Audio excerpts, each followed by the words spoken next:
Hello and welcome to Outside Xbox. You're watching Show of the Week. I'm Andy. And I'm Jane. This week I cemented my position in the pro gamer community with my stellar performance against the Call of Duty Elite at E3. Flanking, charging. Like, oh, yes! Oh my god, that was amazing. Oh, yeah. Do you see that guy? He was all like, "Ugh," and you were like, no, not on my watch, my friend. And then you were like, blah, and he was what like, I call that is the Jane panic stab.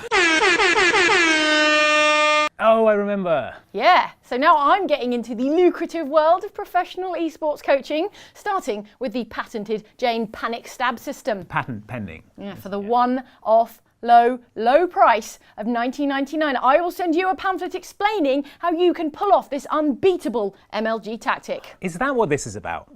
What it's about, Andy, is $20, so fork it over. Fine.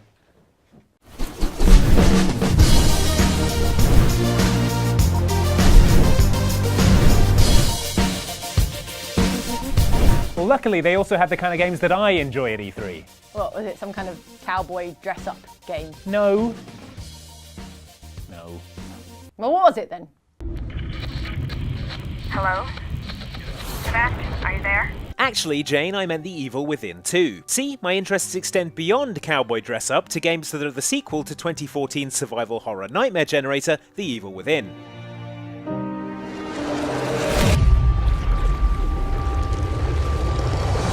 Just recently announced at E3, The Evil Within 2 continues the story of the first game, which revolved around STEM, a system that allowed people to enter a network of linked minds controlled by a main mind at the centre. In the original Evil Within, this mind belonged to Ruvik, a spooky guy less stable than a two-legged table, with the result that you spent the entire game trapped in the kind of tormented hellscape that would give Hieronymus Bosch nightmares.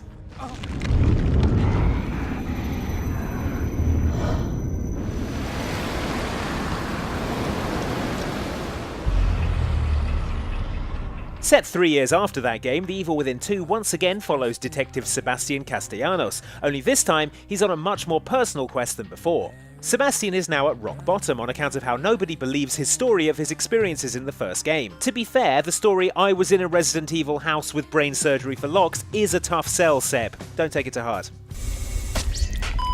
That's when Julie Kidman from the first game returns to let him know that the daughter he thought he'd lost in a fire years ago is actually alive somewhere, and he'll need to dive back into STEM to rescue her.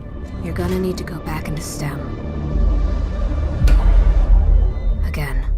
The end of the last game left things ambiguous to say the least. Ruvik isn't in charge anymore, but don't think that means you're getting an easy ride, if what we've seen so far is anything to go by. Why is there a penguin? And do I even want to know? The Evil Within 2 is out on Friday the 13th of October, officially the spookiest date there is, and Bethesda has promised more of an emphasis on psychological horror this time around, which, considering the first game, is really saying something.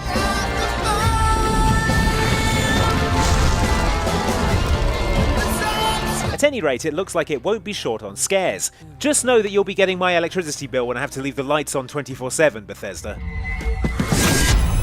So you remember what happened at the end of the last game? Sure do. Really? Nope, but I do remember being very confused at the end. Yeah, tell me about it. This new one better have some answers for me, is all I'm saying. Answers to what?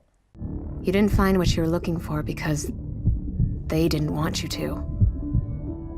But I'm here now, and I have the answers you're seeking. I hope you do, Julie, because I have a lot of questions I need answered in The Evil Within 2, and some of them aren't even about Sebastian Castellanos' hair care regime. Here are the 5 most pressing, with some spoilers ahead for The Evil Within 1.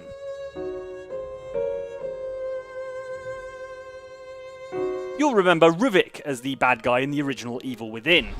I know what you crave, what you fear. Will you be able to live with yourself knowing what I'm gonna make you do? Nice guy. You'll also remember, if you finished the game, that we might have stamped on his brain a bit. Hope those weren't new shoes. You'd think that would be the end of Ruvik, but there are some pretty heavy hints towards the end of the game that he's managed to put his consciousness into the body of Leslie, the straight-jacketed oddball you encountered throughout Sebastian's adventure. So what's going on? Is Ruvik still alive? If so, what's he up to now? Evil stuff? It's probably evil stuff, isn't it?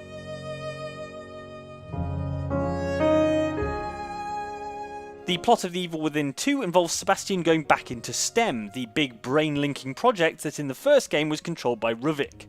With Ruvik out of the picture, or is he, we need a new host for the nightmarish mental world in which we'll find ourselves.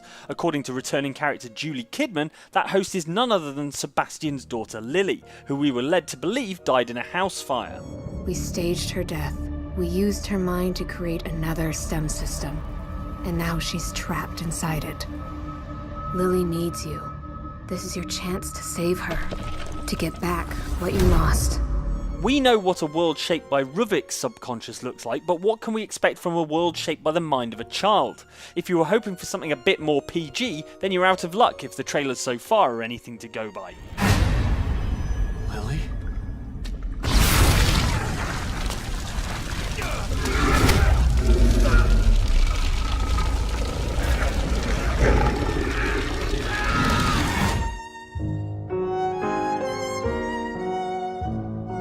Considering we're in Lily's subconscious, there seems to be a lot of camera-related imagery in The Evil Within 2, with trailers released so far featuring nightmarish camera monsters, lights, and an eyeball with a mechanical aperture. And as I try to make my way. Also, what appears to be milk everywhere. What subliminal terror does that relate to? And what's the significance of the penguin?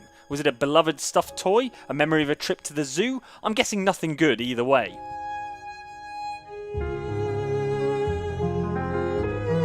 Through Sebastian's journals in the first Evil Within, we know that Sebastian was married to another detective called Myra. Myra disappeared while investigating the fire and left a note for Sebastian saying that she had gotten too close to the truth, which is a cool and exciting setup which then completely failed to pay off. So where is Myra? Is she dead? Is she in STEM? Did she decamp to a less terrifying video game franchise? I do hope time will tell.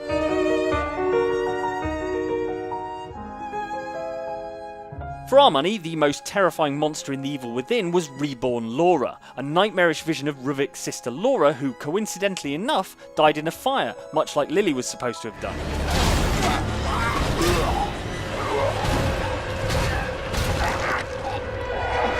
It didn't do great things for her personality. In The Evil Within 2 gameplay revealed so far, we keep seeing this figure who bears more than a passing resemblance to Laura. So who is this? What do they want? Could this be a version of Myra in the same way the Laura creature was a version of Laura? And can it go away now, please? I think we can all agree that's the most pressing question here. Now it's time to see what's in the comments and the new avatar options coming to Xbox Live.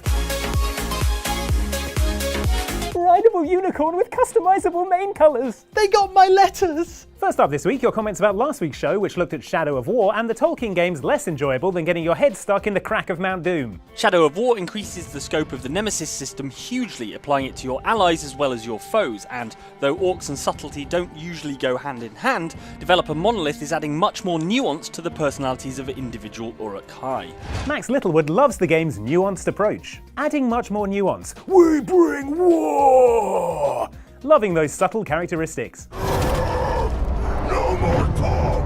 We bring war! Hey, that is subtle for orcs. Yeah, if you ask one at a time, they just stab you. Big stabs represent the hours, small stabs represent the minutes. Oh, that makes sense. Commenter Iron Hider, meanwhile, says, I'd like to think that the game Shadowfax is representative of what Gandalf was going through when he was becoming the White Wizard. Wow, no wonder his hair went white. And commenter No Birth No Death took issue with my criticism of the Hobbit text adventure, saying, all the drama that black text on a grey background can muster? You know that's how books work too, right? Books? Whoa, it's like a video game you play with your eyes. Moving on, here are your comments on this video of Jane and Andy playing the new Call of Duty game set in World War II, which they've named Call of Duty World War II. Someone's got no, smoke. that's fine. You're immune to shell shock, so... Oh, am I? Oh, yeah, great. Because of your infantry class. I will never be shell-shocked. Never. There's a guy... Yes! Yes! Oh no, it was an assist. Oh, what? Okay, that's only half an air Shameful horn. assist. That's what you get for... You get I get a half an air portion of horn. air horn. Some discussion of how the new perks work, such as this from Captain Zach, who says, immune to shell shock? So does the game follow your character after the war? Do we see him retire to a farmhouse, raise kids, grow old? Man, that's deep. And you were worried there wouldn't be enough depth to this one. See, you're so highly trained Yeah. that you're just Yeah. your instincts take over. I mean, arguably not highly trained if I'm shooting friendlies. Daniel Walsh, meanwhile, sums up this Let's Play thusly. Andy, you're so highly trained. Jane throws random grenade. Whee! What? That requires some training, or practice at least. See? Right, All right. we're on Point de Hoc, which is French for Bridge of Hoc. Bridge of Hoc. That's Pont de Hoc. Pont, not point. Is All it right, it's French Hoc for Point? Point of Hoc. Right. Oh god, we've already failed the French Hoc portion of Point. Call of Duty. I World failed War II. basic training of French. Commenter Lord Schmuck the Unbeatable, meanwhile, is more concerned with your energy levels, saying, "Geez, Andy and Jane, how much coffee did you drink before playing?" Just the normal amount. What number is that? Who's even counting? At least clear up the mugs when you're done. Moving on. Moving on. Here are your comments on this video about the times you got the wrong idea from a game's demo. Sometimes, however, video game demos are nothing like what you get in the finished game, from the characters that you play as, to the story of the actual game, and sometimes even the way you play it. Just consider these times the demo was far from representative of what you ended up playing in the game proper. Some excellent suggestions from you lot, such as this from Sid Samuel, who says, "What about PT, which gave you the idea that the game might come out?" Too soon, Sid, too soon. Meanwhile, commenter Eclipse the Wyvern says, "Sonic Unleashed is considered to be the low point of the series." Glances over at Sonic Boom. Yeah, the low point. The low point of the series that we acknowledge exists. Right, like Sonic 06. Never heard of it. Finally, commenter Nick MS says, "They should have had James do one of the segments so that they could have had their gag about this video being misrepresentative of the channel." Sadly, if we let James speak, we do have to pay him more. It's union rules. Hey, Nice try. We'll just bleep all of that.